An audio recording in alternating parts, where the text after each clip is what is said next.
Hello and welcome to Eye on Africa. I'm Clarisse Fortuné. Our top stories today. After days of talks, the Sudanese army and the paramilitary RSF agreed to facilitate aid, but a ceasefire is yet to be agreed upon. Tension intensifies in eastern DRC, which prompts US Secretary Antony Blinken to renew his call to President Tshisekedi and Rwandan President Kagame for a diplomatic solution. Cannabis and tramadol are now increasingly found in some schools in Togo.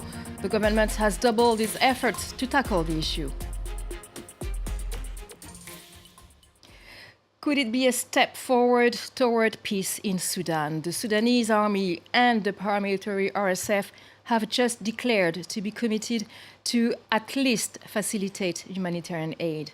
The two warring parties has resumed negotiations in Saudi Arabia after more than 6 months of conflict, which killed more than 9,000 people since April. Peter O'Brien explains. The conflict in Sudan, now in its 7th month, is getting closer to South Sudan and threatening to spill over.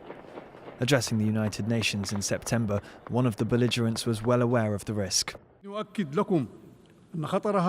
The danger of this war is now a threat to regional and international peace and security, as those rebels have sought the support of outlaws and terrorist groups from different countries in the region and the world. Since April, fighting has raged in heavily populated areas between the forces of Army Chief Abdel Fattah al-Burhan and his former deputy Mohammed Hamdan Dagalo, who commands the Rapid Support Forces paramilitary. The struggle between the two has crippled essential services in Sudan and razed entire neighbourhoods of the capital and the western region of Darfur. More than 10,000 have been killed, according to conservative estimates, and the UN says more than 6 million people have been forced to flee, both within and outside Sudan. We come from Khartoum. We're suffering a lot. We have here about 11 days without food, without water, even without basic needs. There is nothing. For weeks, the RSF has been advancing on army bases in Darfur, a region scarred by decades of conflict and atrocities committed against civilians. Meanwhile, both sides have positioned themselves as peacemakers in negotiations in Saudi Arabia.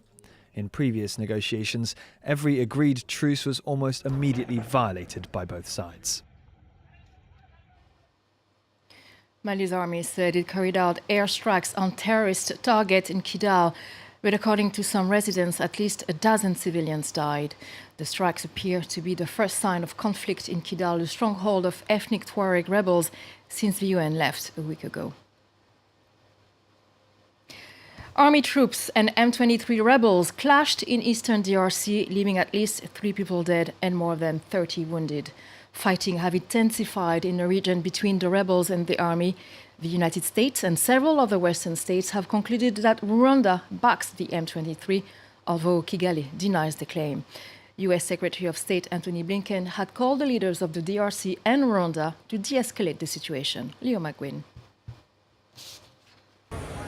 A strong message from US Secretary of State Antony Blinken, as on Tuesday he called for Rwanda and the Democratic Republic of the Congo to de-escalate tensions. The US Department of State released this on their website, declaring that Blinken had spoken separately over the phone with both Congolese and Rwandan presidents. The secretary advocated for a diplomatic solution to the tensions between the two countries and urged each side to take measures to de-escalate the situation, including removing troops from the border.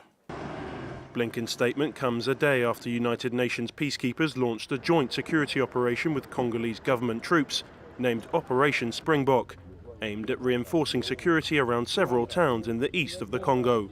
As I was telling to my good friend here, we have a full commitment with the protection of the citizens from DRC and all soldiers that are deployed here. They are here outside our bases because they are ready to die, if necessary, to protect the population from this country. Fighting between M23 rebels and militias loyal to the Congolese army has intensified in the eastern provinces as of late, fighting that has so far displaced nearly 7 million people. The Congolese government has repeatedly accused Rwanda of supporting the M23 rebels, with UN experts saying that they have strong evidence that Rwanda's army was fighting alongside the rebel group. Kigali has repeatedly rejected these accusations and instead accused Congo's army of shelling villages in Rwandan territory along the border. Thousands of civilians have been killed in the crossfire, with hundreds of thousands fleeing into neighbouring Uganda. The DRC is expected to hold presidential elections next month, but there are concerns that the escalation of violence in the east will affect the vote. And for more on this, I'm joined by Alex Vines of the Chatham House think tank. Alex Vines, thank you for joining us. Well, it's not the first time that Antony Blinken is calling for peace. What is he hoping to do for a second time? Well, he's trying to de-escalate the situation, and he has good relations with both President Tshisekedi of the Democratic Republic of Congo and also Paul Kagame, the president of Rwanda. So he's basically hitting heads together and trying to say de-escalate. As you've reported, the United States has been quite categoric, unlike some other European countries, the United Kingdom, my own country, for example, by specifying that M23 is supported by the Rwandans. There is credible evidence, particularly provided by the UN, but also other sources, that they have been complicit in supporting M23. I myself have discussed this with President Tshisekedi on why the Rwandans are so involved with M23 when the president visited my institute, Chatham House. And meanwhile, the violence continues, intensifies even, and also the population is paying a very hefty price. Yes, look, the eyes of the world are elsewhere. They're on the Israel-Gaza crisis at the moment. They're also obviously focused on the Ukraine war still. But the humanitarian consequences of what's happening in eastern Congo is staggering. I mean, almost 7 million people displaced. This resurgence of M23 has displaced at least 1.4 million people in recent months. And as you've reported, there are significant displacements of people internally displaced in Congo, but also into neighboring states like Uganda. This is a forgotten crisis. We periodically talk about it, including on France 24, but the crisis still remains. It's getting a bit more attention right at the moment, including that, as you've reported, there are elections in the DRC next month. Yes, and as you said, we are 1 month ahead of the elections. What this situation could have as an impact on these elections? Well, again, I hosted one of the deputy vice prime ministers of DRC recently, who was absolutely adamant that nothing will delay the elections in the Congo. They will take place next month. It is their priority. And I do think it's the Congolese elections which has focused the attention on Secretary Blinken to make the phone calls that he's just done, having just finished his mediation efforts in the Middle East and just before he got on an aeroplane to Japan to contribute to a G7 meeting. And do you think that the United States can play a part in trying to achieve peace in the region?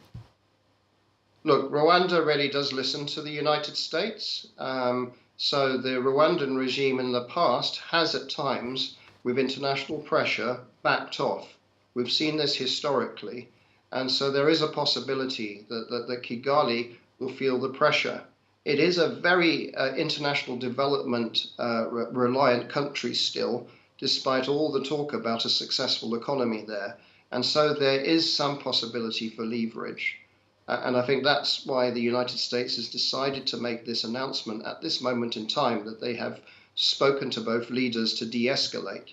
Because what the United States really wants is reasonable elections in the DRC. That's what the priority is right now for next month. Thank you very much, Alex Vines from the Chatham House think tank. Thank you very much for your analysis. Now to Togo. Drugs such as cannabis and tramadol are increasingly used in schools, especially among students aged 12 to 24 years old. Since the start of this school term, the government has doubled its effort to tackle the issue. Emmanuel Soji and Raphael Tel report. These students meet with an educational psychologist to discuss drug use, particularly the new synthetic drugs prevalent in Togo that are sold in many forms, candy, lollipops, and capsules. When students leave school, they take drugs, and when they come back, they become violent. In response to the growing use of these drugs that include cannabis and tramadol in schools, the Togolese National Anti-Drug Committee has been training teachers to deal with addicted students. Most teachers are not prepared or trained to manage children under the influence of these kind of drugs. When lapses occur, it creates distress.